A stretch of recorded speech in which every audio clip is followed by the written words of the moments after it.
We are out of the FA Cup, our league form remains inconsistent, we haven't done well against the big teams and we haven't been tested in the Champions League yet, so when we face a big team, that'll be fun. Adam McLemore featuring Ryan Lewis, how important is this game for us? Could we get any other trophy? Could we get this trophy? It's an important game for us because any semi-final Manchester United want to win anyway, so it's always going to be an important game. Obviously, the context of the season, it's an important game as well. Probably, you know, cup competitions are going to do it for us this season, hopefully. So we want to win it. I think we'll do well on Wednesday. So, yeah, it's one that the players will be up for, and I'm sure the fans will be up for it as well. Okay, so if we do win, and we only need a 1-0 win at home, which is probably ambitious, that's all we need, but the likelihood is we're going to face City in the final. So do we have a genuine chance at lifting the the Capital One Cup this season, Jonathan? Do we have a chance? Yeah, I mean, you know, in a one-off game, there's always a chance. I won't fancy playing City in the Champions League over 2 legs. I don't think that's an unenviable task. But certainly in a one-off game, derby match, anything can happen. But obviously they'd be significant favourites with their current form. I think it's important for David Moyes to win a trophy. You know, just obviously Community Shield doesn't really count. I think it'd be important for him to get his first trophy. And obviously, if we come out of the season and we get top form, we've won a trophy.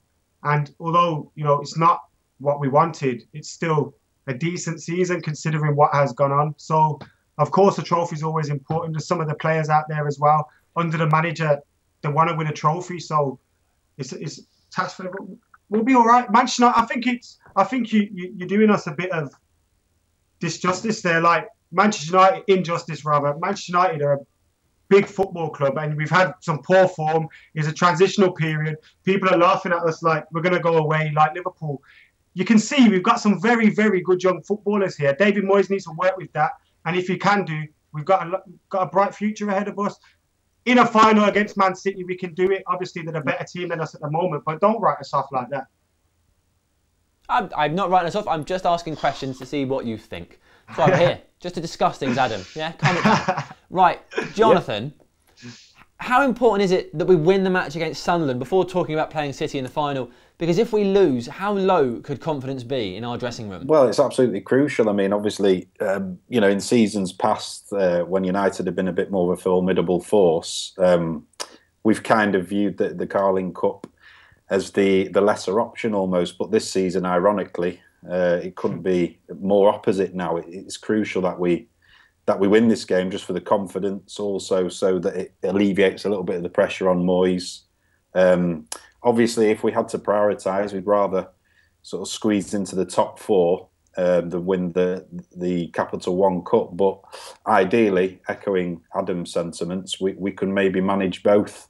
And that would, if you view the season as it stands now, that would mean it's been a resounding success compared to how Reds are feeling at the moment, really. Okay, right, so let's talk about our squad. There's lots and lots of talk in the press, in the media, by random people, that our squad is really weak. However, it's roughly the same squad that won the league by 11 points last season. The main difference is, really, we've brought in Fellaini, who's been injured, and Januzaj has emerged into the first team, who's been fantastic. Do you think it's all down to confidence? I think that we've struggled this year? I think it's a mixture of things. I think we've had quite a few injury problems. Robin van Persie was our main man last season, has been out for a lot of it. If you look at our top scorers right now, I think we got like 10 is the highest in the league. So that's probably where we've been hit a lot. Then obviously the manager change, David Moyes coming in, Ed Woodward coming in. We haven't improved as much as the other teams have, and we've been left behind a little bit. It's a transitional period as well. We've got a lot of young players out there and a lot of our older players near the end of their career.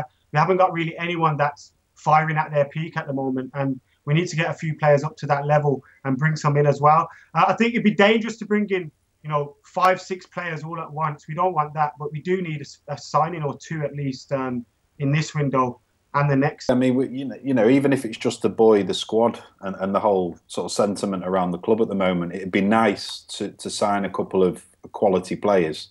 A bit worrying today that Gary Neville, who also sort of pointed out that we need to address this and buy some players, but he also mentioned as an aside that he doesn't think it's likely in January which coming from a man who is so closely connected to the club, it's a bit disconcerting. But, you know, there are other factors, like Adam says. I mean, there's multiple factors, really. But then, I mean, obviously we can't discount the massive influence of both RVP and Rooney. I mean, imagine the dramatic difference that they make to this side.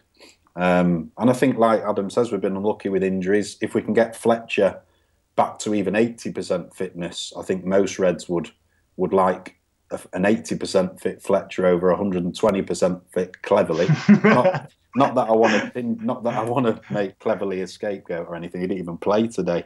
But yeah, you know, we'll be all right. If we had Robin van Persie and Rooney today, we would have won the game. I think the chances we created in the first half. Yeah. I mean, last season we beat them there. Robin van Persie got two, well, it was an own goal and his goal, early goals, and we came out of the blocks like that today, and we just lacked some finishing in the end. Yeah.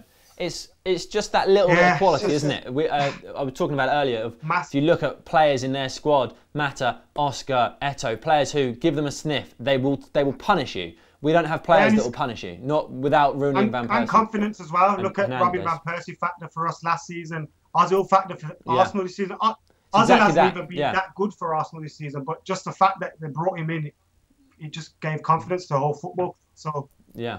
Ozil factor. Right, let's move on and talk about teams. Adam, who would you start against Sunderland? I'm not sure. Is Fabio back? I think he is, but I'd go with obviously David De Gea in goal, Rafael Fabio at fullback, Evans and Rio Ferdinand at centre back, Carrick and Fletcher. I'd like to see them return in the middle. I was about to say Anderson. Oh God, I gotta cry.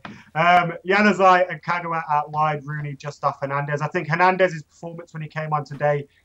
His all-round game, he showed he wanted it a lot more, and I've criticised him this season for his all-round game, and it was a lot better today. So if he can do that midweek, it could fire us to the final.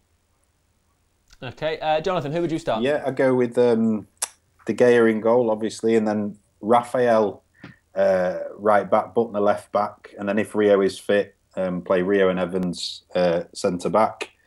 I'd say Adnan on the left. I'd put Jones and Fletcher in the middle just to give Jones a bit of match fitness, and obviously that's quite a solid midfield there. And I remember from the first game, it was the fella Key who, pardon the pun, but he was the key to Sunderland's kind of first leg performance. He was everywhere. If Ji-sung Park had 3 lungs, I think this guy might have 4 because he was absolutely everywhere. But yeah, so basically Fletcher and Jones to have a bit of presence in the middle.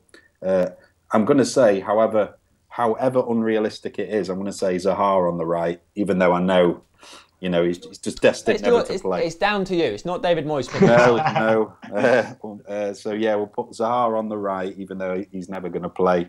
And then I put Kagawa in behind Hernandez up front, give them some pitch time. Right then, let's talk about Sunderland. You've mentioned Key. Who else should we be worried about? Barini's firing for them. He's got a few goals for them this season. He scored against us as well. Giaccherini, and obviously that Key has been pretty good for them this season, so he'll be a threat as well. But the goals will come from one of those 3, I think. Yeah, and obviously Adam Johnson looks like he's hit a rich vein of form, and obviously you fear, if he was playing against Evra, which he probably won't be, you'd sort of fear that Evra would have a couple of his customary lapses of concentration. But yeah, Adam Johnson can always be a threat if he fancies it. Looking forward for Wes Brown coming back to Old Trafford as well. Hope he starts. Who doesn't love Wes Brown? Give him a good song. Baddest man in the whole damn town. Right, okay, so let's have a guess. Predictions. Jonathan, what do you think? We'll go, right, they're going to win it 3-1, or we're going to win 2. We're going to win 2-1. It'll go to extra time. We'll win on penalties. How's that? Okay, that is one hell of a prediction. Adam. Nice. I'm 2-0. Why not? Guys, thank you very much. So we're all feeling a little bit down following the Chelsea loss.